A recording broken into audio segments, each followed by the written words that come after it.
မင်္ဂလာပါပထမဗီဒီယိုမှာတော့ OTT လေးနဲ့ပတ်သက်တဲ့အခြေခံအကြောင်းအရာလေးတွေကိုတင်ပြပေးပြီးဆိုတော့အခုဒီတစ်ခေါက်မှာတော့ OTT 10မျိုးကိုဘယ်လိုမျိုးရှာမလဲဆိုတာကိုအသေးစိတ်ကလေးတင်ပြပေးမှာဖြစ်ပါတယ်။နောက်ဆုံးပြပြမှာက enchanting လုပ်တဲ့ဆိုရဲဒီဂျာဗန်ပုံစံပါနော်။ဂျာဗန်ပုံစံဒီတော့ကျတော့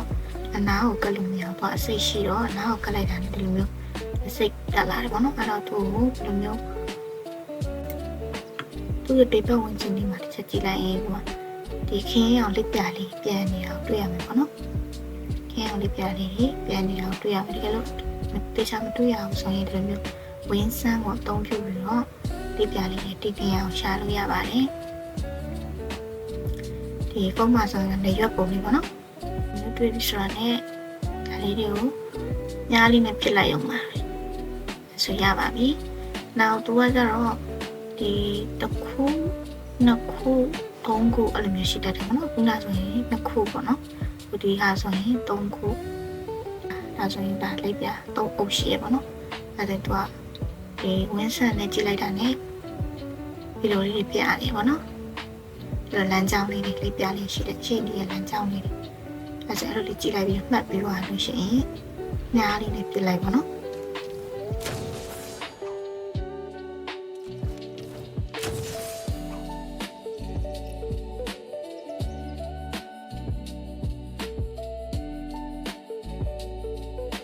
အဲ့ပြီးရင်နောက်တစ်ခုက red mist beetle ဆိုတဲ့နေအောင်ပိုးကောင်လေးပေါ့နော်အဲ့ဒါကဒီမြေကြီးမှာသူကမှုဝင်ပေါ့နော်နေအောင်မှုပုံစံလေးသူကတွေ့ရမယ်အဲ့ဒါဆိုရင်သူကအဲ့လိုမျိုးနေအောင်မှုလေးတွေ့ပြီဆိုတာနဲ့သူအပေါ်မော့ပြီးကြည့်လိုက်ပေါ့နော်ပုံမော့ကြည့်လိုက်ရင်အပေါ်မှာအဲ့နေအောင်ပိုးကောင်လေးပြန်နေတာတွေ့လိုက်အဲ့ဒါဆိုရင်ဒီအောက်တက်ကနေပြီးတော့ဒီနေ့သုံးချက်ပေါ့နော်ဒီခုံနဲ့ကလေးကို3ခါနှိပ်လိုက်တာ ਨੇ ရပါပြီတို့ထိလိုက်အောင်မယ်ပေါ့နော်သူကညင်ရှိတဲ့တော့တောင်ပေါ်ကနေခုံသွားတာလည်းရှိတယ်အခုလိုနေရာဆိုရင်ဒီမော့ကြည့်တယ်မမြင်ရအောင်ပေါ့နော်မြင်အနောက်ကလေးနည်းနည်းဆုပ်ပြီးတော့မော့ကြည့်လိုက်တော့မှနည်းလေးလှမ်းနေပေါ့နော်နည်းနည်းလေးလှမ်းတော့သူ့ကိုကြတော့ဒီတောင်လေးပေါ့ဒီနဲ့ခုံတက်ပြီးတော့မှအဲ့ကနေအရှိန်လေးနဲ့ခုံမယ်ပေါ့နော်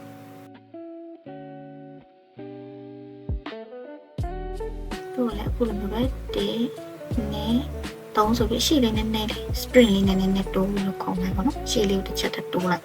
သုံးကောက်ခုံနေရတယ်အဲဆိုရင်ရပါပြီဒီကတော့ဒီပါတယ် whisper high ဆိုရကြားအောင်ပေါ့နော်ကြားအောင်ကဒီလိုကြောက်ဆောင်နေမှာရှိတတ်တယ်ပြီးတော့ဒီတပင်နေမှာလေးရှိတတ်တယ်ပေါ့နော်သူကအနာခံပြတ်တော့ပေါ့နော်အဲမင်းများနဲ့ရေဆုံးပြစ်ပြပါပြားတွေကိုတပင်မှာတွားယူရတယ်နော်အတော့စေတကောက်ပူရသေးတယ်အခုဒီနေရာကျတော့ဒီနေရာဆိုရင်နည်းနည်းလေးပေါ့နော်သူအပေါ်မှာရှိမလို့လေးနဲ့သူအောက်ဖက်ကလေးမှာရှိရ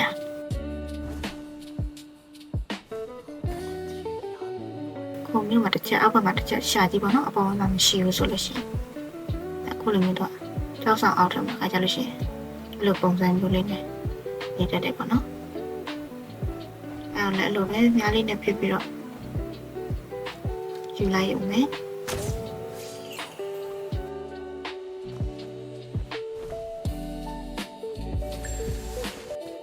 နောက်တစ်ခုကဒါက January ဆိုတဲ့ဒါခုတ်ကောင်ပုံစံမျိုးလေးပေါ့နော်သူကကြတော့ဒီလိုမျိုးကြောက်တုံးနေအောင်မှာပုံးနေအောင်မှာအိုးနေအောင်မှာရှိတတ်တယ်အဲ့တော့သူ့အနားရောက်လို့ရှိရင်သူကအတန်လေးကြားနေတယ်အခုလိုမျိုးအတန်လေးပေါ့နော်ဒါလေးမကြားဘူးဆိုရင်အတန်ပုံစံလေးမြင်နေရတယ်ပေါ့နော်ဒါ line ပုံစံလေးအဲဆိုရင်သူ့ကိုချန်ပင်းလုပ်ပြီးတော့ခုံပြီးတော့ခွဲလိုက်ပေါ့သူ့ကိုခုံပြီးတော့ခွဲလိုက်ရင်သူကမြန်မြန်လေးတော့ကောက်ပေးရတယ်ပေါ့နော်ဒီမဲ့သူကထွက်ပြေးတော့မြန်မြန်လေးကောက်ပေးရတယ်ဥဆိုရင်ဒီမှာတော့3ခုပေါ့နော်